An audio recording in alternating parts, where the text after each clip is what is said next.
Hello guys, हम लोग class 12 के मैथ्स के स्टूडेंट्स के बारे में बात करें जो बच्चे क्लास 12 में है और उनका मैथ्स में कंपार्टमेंट आया है। ये वीडियो खास उनके लिए है। अगर आप मैथ्स से हो और एज ए रेगुलर हो, क्योंकि ये वीडियो आगे भी चलते रहेंगे। ये अभी 2020 के कंपार्टमेंट एग्जाम, सितंबर कंपार्टमेंट एग्जाम्स के लिए बनाए जा रहे हैं। तो आप रेगुलर हो, आपके लिए भी बहुत ज़्यादा हेल्पफुल होगा। इसमें मैंने बताया है कि किस तरह के क्वेश्चन जो है रेगुलर आते हैं एग्जाम्स में। सीबीएसई में कोई भी चेंजेस नहीं आता उस तरह के क्वेश्चन में, और उनकी मार्किंग स्कीम कैसे होती है। टॉपर्स के भी मार्क्स दिखाए मैंने, उनकी सीट दिखाई है जो स्क्रीन सीट होती है। और साथ साथ मैंने ये भी बताया कि जो बोर्ड जो है मार्क्स कैसे करती है। आप हर एक क्वेश्चन से कैसे मार्क्स निकालोगे उसके बारे में मैंने डिटेल्स में बताया। जैसे कि होता है क्या है कि अगर आपके पास ऐसा होता है कि अगर आपको एक क्वेश्चन मिल गया, बोर्ड के एग्जाम दे रहे हो मैथ्स का, और क्वेश्चन मिला और आप जो है समझ नहीं पा रहे कि इस क्वेश्चन में करना क्या है, तब भी आप उसमें से 2 नंबर कैसे निकाल के लाओ, उस चीज़ के बारे में मैंने डिटेल्स में बताया। तो सबसे पहले उससे पहले मैं 2-4 टिप्स आपको देना चाहूँगा जो आप मैथ्स के स्टूडेंट हो।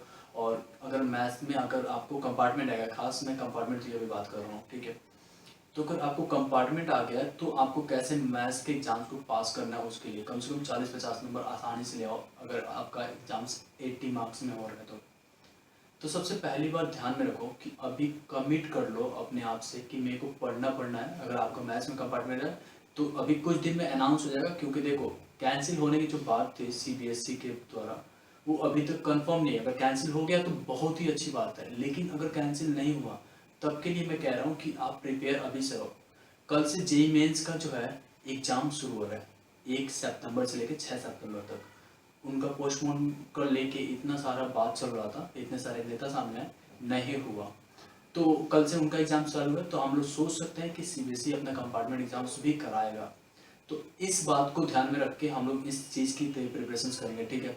तो सबसे पहली बात, आपको कमिट होना पड़ेगा कि मेरे को 2 घंटे सुबह या 2 घंटे शाम को कम से कम इतना तो पढ़ना ही पढ़ना है यार। और करना ही क्या, आपको मैथ्स का एग्जाम है। देखो बहुत ही ज़्यादा इशू होता है, मेरे पास स्टूडेंट्स मैसेज करते हैं कि उनका जो कंपार्टमेंट लग जाता है, और एक साल अगर इस कंपार्टमेंट में अगर आपने क्लियर नहीं किया और आप 2019 का हो तो आपको तो पूरे सब्जेक्ट से एग्जाम देना पड़ेगा। और अगर आप 2020 के हो और इस कंपार्टमेंट में नहीं किए तो आपको पूरा साल वेस्ट होगा। तो ध्यान से अच्छे से पढ़ो, आप अपने तरफ से कमिट हो जाओ कि आपको पास करना है। और मैं आपके लिए हेल्प करने के लिए यहाँ पे पूरी तरीके से हूँ। आप जो भी चीज़ें पूछोगे मैं बताऊँगा, ठीक है।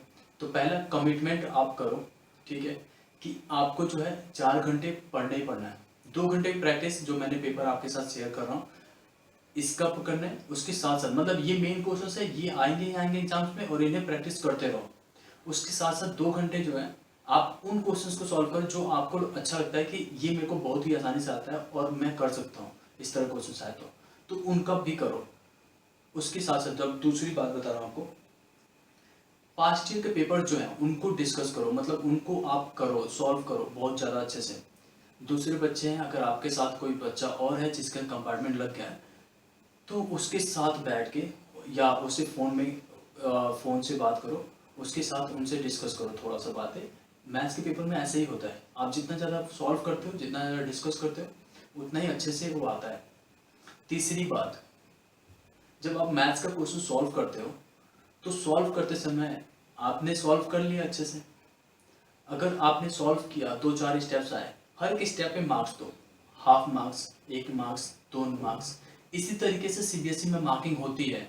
और आप जब इस तरह के मार्किंग देखो तो मोटिवेटेड रहोगे। आपके क्वेश्चन सॉल्व नहीं हुए लेकिन फिर भी आपको 2-3 नंबर मिल रहा है, ये जो होती है एक आदत रहती है। तो एग्जाम्स में भी जो क्वेश्चन होते हैं, अगर आपको कुछ नहीं आता उस क्वेश्चन में तब भी आप कुछ ना कुछ स्टेप्स लिख देते हो, और ये लिख के आते हो तो ही आपको 2-3 नंबर सारे क्वेश्चन मिल के एक एडिशन मिलता है और आप जो होते हैं अच्छे नंबर लेके आते हो। आप अपने क्लास में ऐसा देखा होगा कि आपसे भी वीक स्टूडेंट्स होते हैं कुछ, तो उनके मैथ्स में कंपार्टमेंट नहीं लगते, वे आपसे अच्छा नंबर ले आते हैं और आपको लग गए कंपार्टमेंट। तो वे यही स्ट्रेटेजी अपनाते हैं कि कुछ ना कुछ भर के आता है कॉपी में, और आपको भर के आना है लेकिन एक स्ट्रेटेजिक वे से भरना है। एक और ख़ास बात, आप क्या होते हो मैथ्स में जब सॉल्व करते रहते हो और आपको लगता है कि यहाँ फंस रहा है तो आप घिची मिची मिची करने लगते हो, मतलब वहाँ पे कुछ भी लिखना शुरू कर देते हो या बहुत ही छोटे छोटा कि टीचर्स को समझना है। यहाँ पे सबसे बड़ी मिस्टेक्स, अगर आपको नहीं आ रहा है तब भी साफ साफ लिखो, जो लिख रहे हो गलत ही लिख रहे हो साफ लिखो। इससे टीचर जो होता है ना, वहाँ पे मार्क्स नहीं देना होता है, गोला भी करके तब भी आधा नंबर 1 नंबर दे देता है। लेकिन अगर आपका घिची-मिची कर दिया तो वहाँ पे एक भी नंबर नहीं मिलता है। आप लोग सोचते हो कि टीचर्स को कुछ समझ नहीं आएगा तो 1 नंबर दे देगा, ऐसा बिल्कुल नहीं होता। चौथी बात, आप क्या होते हो कि ऐसे होता है कि क्या केसेस होते हैं कि आप कहीं बैठे हो, लाइक टेबल आपका है, वहाँ स्टडी करते हो, तो आप वहाँ बैठ के पढ़ते रहते हो, ऐसा नहीं होता। अगर आप सोच रहे हो कि मैंने यहाँ पढ़ाई कर ली, 1 घंटा नहीं हो पा रहा है, अब वहाँ पे कंसंट्रेशन, तो आप बेड पे आ जाओ, कहीं फर्श पे बैठ जाओ, बरामदे में चले जाओ, कहीं भी बैठ के पढ़ सकते हो। ऐसा कोई भी रूल्स नहीं होता कि आप एक जगह पे बैठ के टिके रहो, वहाँ पे बैठ के पढ़ते रहो, ठीक है। लेकिन प्रैक्टिस खूब करो। इस वीडियो में मैंने जो है, ये वीडियो काफ़ी लंबा हो रहा है, तो इसमें मैंने क्या किया है, आप आगे मैंने कंप्यूटर्स पे आपको समझाया है कि कैसे आपको सारी चीज़ें करना है। तो इस वीडियो इसके बाद से मैंने कंप्यूटर पे आपको दिखा रहा हूँ कि क्या चीज़ें हैं, कैसे क्वेश्चंस मैंने रख रखे हैं। इसका जो लिंक है वो डिस्क्रिप्शन में, आप वहाँ से डाउनलोड कर लोगे। गाइस, इसमें मैंने केवल 6 मार्क्स के क्वेश्चंस को ही डाला है। अबाउट ऑफ कुछ क्वेश्चंस इसमें 4 मार्क्स में जो पूछे जाते हैं वो है। आपको इन क्वेश्चंस को सबसे पहले सॉल्व करना है, इसके बाद से आप कुछ और भी प्रैक्टिस करते रहो। ये सारे प्रीवियस ईयर क्वेश्चन से लिए गए हैं। और देखो, ये एप्लीकेशन ऑफ इंटीग्रल का है, ये आता ही आता है और सुपर सिंपल है। इसका देखो, मैं टॉपर्स का भी वो दिखाता हूँ, आंसर शीट दिखाता हूँ कैसे मार्किंग स्कीम होती है, और फिर इनका बोर्ड का भी, ये बोर्ड का मार्किंग स्कीम है, ठीक है। अब देखो, इसमें करेक्ट फिगर का 1 नंबर, फिर आपने ये कोऑर्डिनेट फाइंड आउट करा, उसके लिए ऐसे हर एक स्टेप पे एक एक दो दो नंबर मिलते हैं, फाइनल आंसर आने पे 1 नंबर। ये टॉपर्स का कॉपी है। फिगर के 1 नंबर, आपने यहाँ पे ये पहला किया, उसका 2 नंबर, मतलब यहाँ तक आ गया तब के लिए। उसके बाद से फिर 2 नंबर, मतलब यहाँ तक आए। उसके बाद से जब आपका फाइनल आंसर आया तो जाके 1 नंबर, मतलब कि अगर आपका आंसर नहीं मैच करता है तब भी ये ऊपर के मार्क्स मिलेंगे ही मिलेंगे। ये होता है स्टेप मार्किंग सीबीएसई में। मतलब आप लोग क्या करते हो, अगर एरिया रिलेटेड टू सर्कल अगर आपसे नहीं आया तो आप क्या करते हो, छोड़ देते हो, ऊपर से छोड़ देते हो, मतलब क्वेश्चंस को उतारने की भी कोशिश नहीं करते हो। अब देखो यहाँ पे क्या हुआ, इसने X square plus Y square equals to 32 लिखा है, ये क्वेश्चन में गिवन होता है। इसके सेंटर क्या होता है ये आपको पता है, 0 0, क्योंकि ये ऐसे जा रहा होगा। अब यहाँ पे सेंटर होगा, कुछ रेडियस इसका 32 है, तो 32 का रेडियस, जैसे इसको स्क्वायर रूट ऑफ 32 मिलेगा इसका डिस्टेंस, तो स्क्वायर रूट ऑफ 32 का एक रेडियस बना के सर्कल बना दिया इसने, और उसके बाद से सॉल्व किया। तो रेडियस आपको 32 लेना तो नहीं, एक सैंपल फिगर बनाना होता है, हो गया बस। और इसी तरीके से सॉल्व कर लेते हैं हम लोग। तो ये बहुत ही सिंपल होता है, सुपर सिंपल होता है इसका क्वेश्चन। हाँ, इसके कम से कम 5 बार 6 बार क्वेश्चन अटेम्प्ट करो, क्योंकि ये बार बार आते हैं, ठीक है। अब देखो, यहाँ पे बहुत सारे मैंने क्वेश्चन डाल रखे हैं, इनको लेके अटेम्प्ट करो इसको। जैसे ये क्वेश्चन था जो मैंने यहाँ पे सॉल्व करा हुआ दिखाया, ठीक है। ये रहा, X square plus Y square equal 32। अगर इसके साथ साथ जो है, देखो मैंने बता दिया आपको कि ये वाला जो है क्वेश्चंस आपको करने है, इस तरह के प्रैक्टिस करो। आप लोग होता क्या है कि आप लोग बहुत सारे वैरायटी ऑफ क्वेश्चंस को प्रैक्टिस कर लेते हो, लेकिन ऐसा नहीं करते कि जो बोर्ड में बार बार आ रहा है उस चीज को प्रैक्टिस ज्यादा बार कर लें। वैसा कर लोगे तो आप स्टेप वाइज भी मार्किंग के हिसाब से जाओगे तो इजीली पास करोगे, उतना मार्क्स तो आएगा ही आएगा, जिससे कि आप आसानी से लाइक कम से कम 40 50 तो आ ही जाए यार। और स्टेप मार्किंग को आप ध्यान में सारे क्वेश्चंस को अटेम्प्ट करो ना, तो 80 में से 60 70 तो कहीं नहीं गए, 60 तो आराम से आ जाएंगे। अगर आप कंपार्टमेंट में हो, और कल से देखो जेई मेंस का एग्जाम भी चालू हो रहा है, तो ऑब्वियस सी बात है कंपार्टमेंट इस बार कैंसिल होने का चांसेस बहुत ही कम हो गया है। तो आप अभी से प्रैक्टिस में लग जाओ इसका। अब देखो, डिटर्मिनेंट्स के ये वाला क्वेश्चन जो होता है बहुत बार आता है, जिसमें इक्वेशन दे रखा होता है, कहता है एक्स वाई जेड की वैल्यू बताओ, ठीक है। तो ये डिटर्मिनेंट्स के रूल से ही करते हैं, डिटर्मिनेंट्स का क्वेश्चन है, तो वहां पे भी इसका क्वेश्चन बहुत बार अटेम्प्ट करो, ये आएगा ही आएगा, और बहुत ही आसान होता है। इसकी मार्किंग स्कीम दिखाता हूँ। ये क्वेश्चन हो गए इनके सारे, ये वही क्वेश्चंस थे। उसके बाद से देखो इसकी मार्किंग स्केल, ये टॉपर्स का है। आपने सिंपल एडजॉइंट निकाला, उसके बाद से मॉडुलस ऑफ ए निकाला, फिर आपका ए इनवर्स निकाल लिया, उसके बाद से आपने सॉल्व कर लिया, ठीक है। यहाँ पे मार्किंग नहीं दिखाया था, बट पूरे 6 नंबर मिले थे, लेकिन ये सीबीएसई का मार्किंग देखो। आपने ए इनवर्स निकाला, एडजस्ट कर लिया, 1 नंबर यहाँ मिल गया। एडजॉइंट ए निकाला, 2 नंबर यहाँ पे मिल गए। उसके बाद से इनवर्स निकाला, उस पर हाफ नंबर मिल गया। उसके बाद से ये डिस्ट्रीब्यूट होते गए, ठीक है। अब यहाँ से आपने एक्स वाई जेड की वैल्यू निकाल लिया, ये वही है एक्स, आप लिखते हो ना ए एक्स इक्वल्स टू बी, तो वहां से ये आ रहा है, और आराम से आपने सॉल्व करके निकाल लिया, और आंसर पूरे नंबर मिलते हैं भाई। अगर नहीं आ रहा है, बाहर बाहर आपने देखा मैच नहीं हुआ आंसर, अरे आधे नंबर चले गए तो क्या हुआ, आपके पूरे ऊपर से कम से कम 6 नंबर में है तो 5 नंबर तो मिलना चाहिए यार। आप लोग क्या करते हैं, सोचते हो कि यार गलत हो जाएगा या मेरे को आता ही नहीं है इस तरह के। तो अभी प्रैक्टिस करो ना, क्यों मैं अभी बता रहा हूँ आपको ये इसीलिए तो कि आप प्रैक्टिस करो इस तरह के क्वेश्चंस को। यही क्वेश्चंस को प्रैक्टिस करके जाना है, उसके बाद से ही आप कुछ और प्रैक्टिस करते रहो।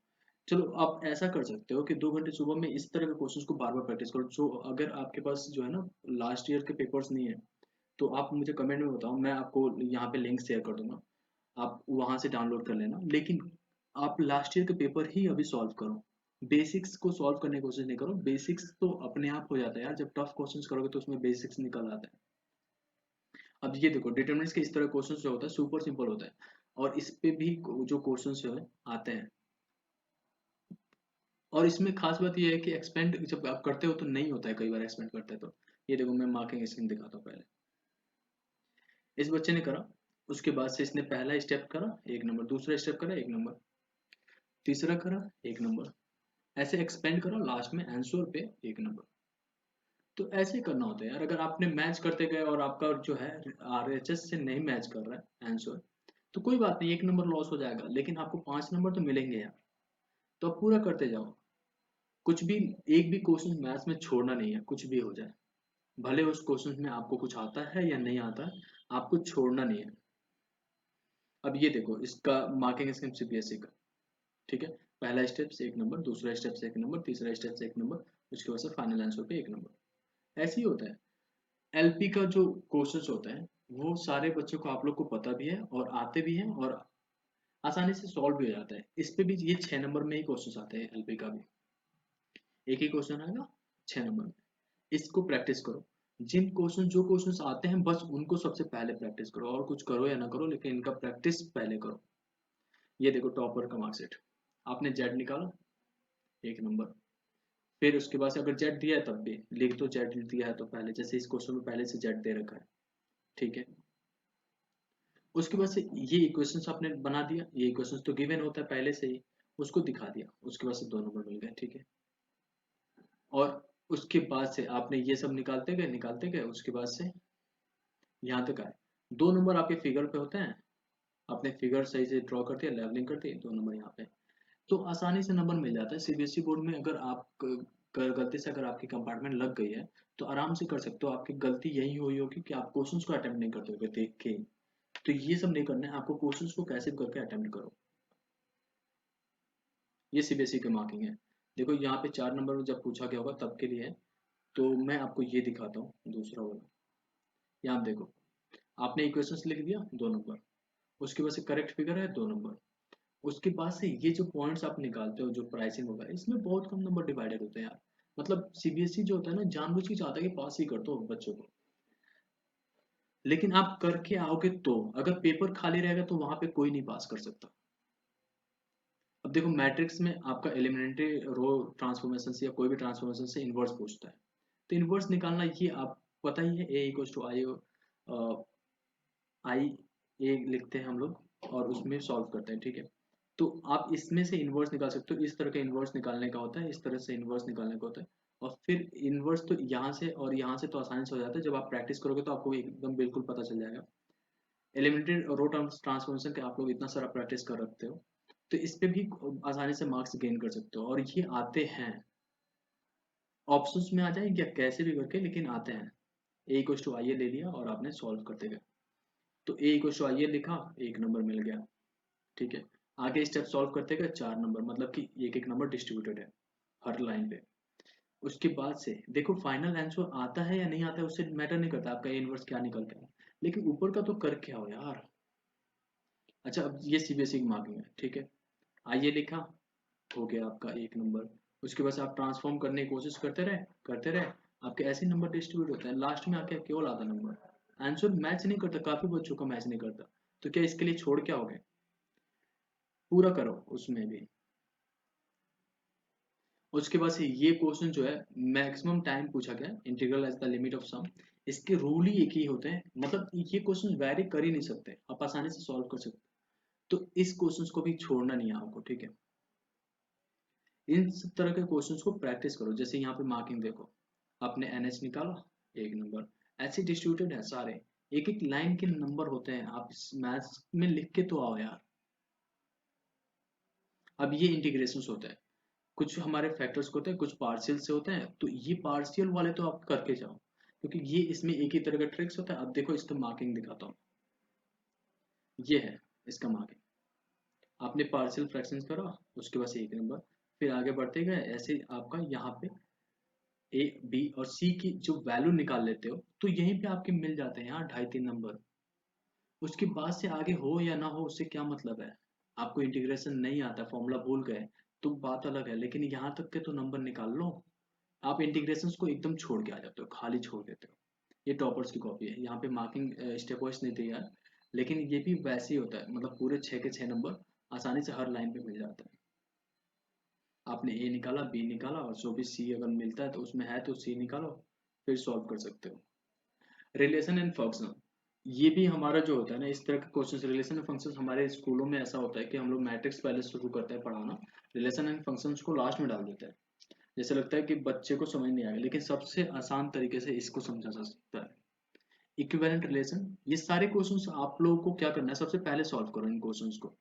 अगर इसका सॉल्यूशन चाहिए तो आप यूट्यूब पे भी सर्च कर सकते हो, गूगल पे भी सर्च कर सकते हो, सॉल्यूशन मिल जाएगा। मैं अभी इसका सॉल्यूशन मेरे पास नहीं है, अगर आप रिक्वेस्ट करोगे तो मैं वो करूंगा, अगर सॉल्व करूंगा, लेकिन ये बहुत सारा क्वेश्चन है, मेरे से इतना आसान नहीं होगा, तब तक आपके कंपार्टमेंट एग्जाम्स कैंसिल वो चले जाएंगे, खत्म हो जाएंगे, और मेरे पास बहुत काम रहता है, ठीक है। तो अभी ये बस मैंने आपके लिए बनाया था। तो सिमेट्रिक और ट्रांजिटिव फाइंड आउट करने के लिए या इक्विवेलेंस फाइंड आउट करने के लिए रिलेशन फंक्शन में बार बार आता है। इसके साथ साथ इसमें जो होता है फॉग गॉफ इन्वर्टेबल निकालने का भी आता है।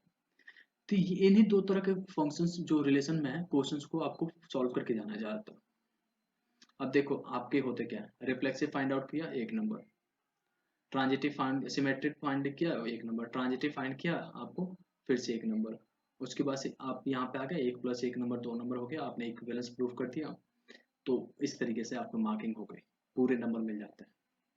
तो हर एक लाइन पे मार्क्स होता है। आप क्या होता है कि हम लोग को ट्रांजिटिव में गड़बड़ हो जाता है कई बार, तो ट्रांजिटिव फाइंड आउट करते हुए गड़बड़ हो गया तो कम से कम ऊपर के तो 2 नंबर मिलेंगे, और उसके बाद ट्रांजिटिव में गड़बड़ हुआ, आपने अगर उसमें भी घुमा दिया थोड़ा सा ऐसे। और एक खास बात, आप लोग क्या करते हो, घुमाने के चक्कर में उसे गंदा सा लिखने लगते हो, या बेकार सा, या रनिंग हैंड राइटिंग लिखते हो।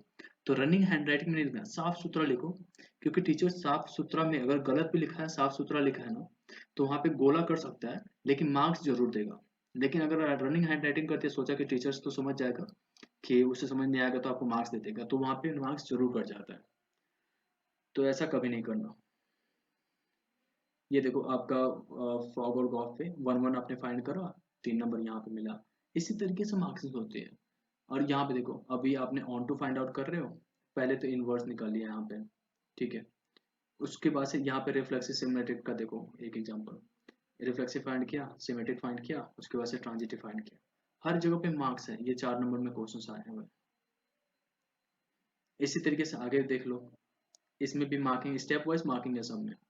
फिर प्रोबेबिलिटी के क्वेश्चन जो होते हैं, ये भी हमारे एग्जाम्स में आते ही आते हैं। इस तरह के क्वेश्चन जो होते हैं बेस थ्योरम पे बहुत ज्यादा पूछे जाते हैं। तो बेस थ्योरम के क्वेश्चंस को प्रैक्टिस करो, इसमें कुछ नहीं आ रहा है, फॉर्मूला तो लिख के आ सकते हो यार, क्वेश्चन नहीं समझ में आ रहा है तो फॉर्मूला लिखने तक के मार्किंग होती है वहां पे। अच्छा देखो यहाँ पे आपको दिखाता हूँ, आप बिलीव नहीं करते हो। ये आपने पहले तो एक क्वेश्चन में क्या लिखा था उसको लिखे, 1 नंबर मिला। ये क्वेश्चन में क्या लिखते हो लिखा है उसे लिखने का 1 नंबर है। उसके बाद से छोटे छोटे प्रोबेबिलिटी जो फाइंड आउट करते हैं, अभी ये हम लोग मेन पे नहीं आ रहे क्वेश्चन पे, छोटे प्रोबेबिलिटी फाइंड किया 1 नंबर। उसके बाद से फॉर्मूला लिखा है 1 नंबर, ठीक है। उसके बाद से उसमें वैल्यू पुट करके सॉल्व करते हो तो जाके 1 नंबर, ये 4 नंबर में आया था तब के लिए आया ये, ठीक है। तो होप्स हो कि आप प्रैक्टिस अच्छे से करो, इन सब का तो पक्का करो पहले। ये इनका बोर्ड का है, आपने ये लिखा E1 E2 जो भी लेके, तो इसका 1 नंबर दिया, ये क्वेश्चंस में होते हैं। उसके बाद से छोटे छोटे प्रोबेबिलिटी निकाला, ये जैसे डाइस पे है, तो ये छोटे प्रोबेबिलिटी आप लोग क्या होता है, क्वेश्चन नहीं समझ में आया छोड़ दिया, छोड़ना नहीं है, बिल्कुल नहीं छोड़ना है। आप लिखो, ये देखो फॉर्मूला लिखा आपने 1 नंबर, फिर वैल्यू पुट करने का अलग से 1 नंबर, मतलब आपको वैल्यू में फॉर्मूला गलत आ गया तो कोई बात नहीं, यहाँ तक के तो नंबर मिल जाएंगे आपको, 4 नंबर में से 3 नंबर। ऐसे करके आता है सारे, मतलब जो होते हैं, जो भी मतलब ज्यादा वो करते हैं, सारे क्वेश्चंस को अटेम्प्ट करते हैं ज्यादातर बच्चे, उसीलिए उनके कंपार्टमेंट वगैरह आप देखते हो, अगर आपके अगल बगल में कोई बच्चे होंगे जिनके कंपार्टमेंट लगती नहीं है और आपसे कमजोर होते हैं मैथ्स में, तो यही करते हैं, वो सारे क्वेश्चंस को अटेम्प्ट करके ही आते हैं। कुछ हमारे प्रोबेबिलिटी डिस्ट्रीब्यूशन पे क्वेश्चन होते हैं, इनके भी बहुत ही आसान तरीका है, इसको भी कर लेना, क्योंकि ये भी हमारे और करके आ जाते हैं क्वेश्चंस। अब डिफरेंशियल इक्वेशन पे क्वेश्चंस आता है, इसे भी ध्यान में देखना, क्योंकि डिफरेंशियल इक्वेशन से क्वेश्चन आते हैं और बहुत ही आसानी तरीके से हम लोग इसे कर सकते हैं। नहीं अगर हो रहे हैं, आपको आसान नहीं लग रहा, मैं आसान आसान कह रहा हूँ ना, अगर आपको लग नहीं रहा आसान, तो यार एक क्वेश्चन को अगर 5 बार सॉल्व कर लिया, एक ही क्वेश्चन को 5 बार, तो आपको तरीका पता चल जाता है करना क्या है इसमें। क्वेश्चन देख के आप समझ जाओगे इसमें करना क्या है, 2-4 स्टेप तो लिख सकते हो यार, 3 नंबर तो आएंगे ही, 6 नंबर का क्वेश्चन है या 4 नंबर का। तो अब देखो डिफरेंशियल इक्वेशंस का कैसे होता है। आपने ये लिखा इंटीग्रल फैक्टर 1 नंबर, फिर उसको सॉल्यूशन निकालने की कोशिश करा, 1 नंबर नहीं आया तब भी आगे आए, उसके बाद से फिर से नंबर, ऐसे डिस्ट्रीब्यूट होता है मार्क्स। जैसे यहाँ आप देखो, आपने आई फैक्टर निकाला 1, उसके बाद से आपने वैल्यू निकालने की कोशिश किया 1, उसके फाइनल रिजल्ट आने पे बाद में वो होता रहता है, जैसे फाइनल रिजल्ट आया तो जाके आधे नंबर ही है केवल फाइनल रिजल्ट पे। आप ऊपर के तो सॉल्व करो यार, सारे तो ऊपर ही हमारे मार्क्स होता है, नीचे का कुछ नहीं। सीबीएसई कहता है कि आंसर कई बार होता है वेरी करता है, लेकिन आपको रूल्स पता होना चाहिए क्या कर रहे हो आप। तो इसलिए कहता हूँ मैं बार बार प्रैक्टिस करो, और इस तरह के पेपर्स को बार बार प्रैक्टिस करो। ये वेक्टर्स है, फुट ऑफ परपेंडिकुलर पूछना होता ही है, होता हमेशा आता है। Find the image of P, ये आते हैं क्वेश्चंस, इन तरह के क्वेश्चंस को रट जाओ। अगर मैथ्स में लोग कहते हैं ना रटना नहीं है समझना है, आप जो है अगर इस समय पे हो और आपने इस तरह क्वेश्चन नहीं करा तो 10-10 बार करो, आपको समझ में आ ही जाएगा। उसे हम लोग कहते हैं रट जाना। तो 10-10 बार करो एक ही क्वेश्चन को, लेकिन एग्जाम्स को पास करके आना है। अब ये हो गया ट्रिग्नोमेट्री से इनवर्स में, ये भी बहुत ही आसान होता है। इस साइन को है, इसको 10 में चेंज करके फाइंड आउट कर लोगे, इसको प्रूफ करना बहुत ही आसान है, ठीक है। या एक्स निकालना है ना, तो आसानी से निकल जाएगा इस तरीके से। रोलेस थ्योरम पे क्वेश्चंस आते हैं, बहुत ही रेयर केस में आते हैं लेकिन आते हैं। आपके स्कूल के एग्जाम्स में जो ज्यादातर पूछा जाता है, लेकिन बोर्ड में भी ये पूछा गया है, इसलिए यहाँ पे इंक्लूडेड है। एंगल बिटवीन टू लाइंस, ये भी क्वेश्चंस बहुत बार आया है। स्ट्रिक्टली इंक्रीजिंग डिक्रीजिंग, यहाँ पे बस अब क्वेश्चंस है, मैंने मार्किंग स्कीम नहीं लिखा। लैम्डा फाइंड आउट करने का, ये 4 नंबर के क्वेश्चंस होते हैं ये सब। ये वाले क्वेश्चंस को ध्यान से देख के जाना, ठीक है। इस तरह के क्वेश्चंस जो आपका वहां पे होगा और डिफरेंशियल में होगा, जो आप एप्लीकेशन ऑफ डेरिवेटिव पढ़ते हो, तो वहां पे इस तरह क्वेश्चंस आते हैं। और इसमें क्या होता है, इसका सॉल्यूशन यहाँ पे लिखा होगा एक, आई होप सो, हाँ ये रहा। देखो आपकी जो होता है ना फिगर बनाया, उसके अलग से नंबर, आप डेरिवेटिव फाइंड आउट करके निगेटिव देख लिया तो उसके अलग नंबर, सब एक एक स्टेप्स के मार्क्स होता है। और इसे आसानी से करके, जैसे इस बच्चे का जो मैंने आपको दिखाया उसका 100/100 था, तो आप भी गेन कर सकते हो। 80 में से 80 नहीं यार, कम से कम इतना तो लेके आओ, 60 तो लेके आओ।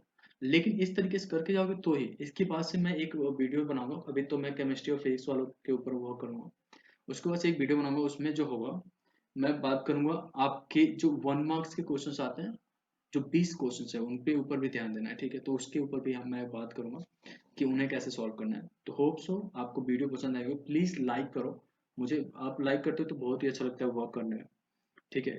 Thank you so much. और प्लीज अगर आप नए हो तो चैनल को सब्सक्राइब करो। कोई भी डाउट्स है तो आप कमेंट करो, अगर पर्सनल डाउट्स है, मतलब मैथ्स को लेके कुछ अलग से डाउट्स आ रहे हैं या मुझसे कुछ सॉल्यूशन चाहिए किसी तरह का, तो आप वहाँ पे कमेंट्स में पूछ सकते हो, या ईमेल एड्रेस दिया हुआ है वहाँ पे आप ईमेल कर सकते हो।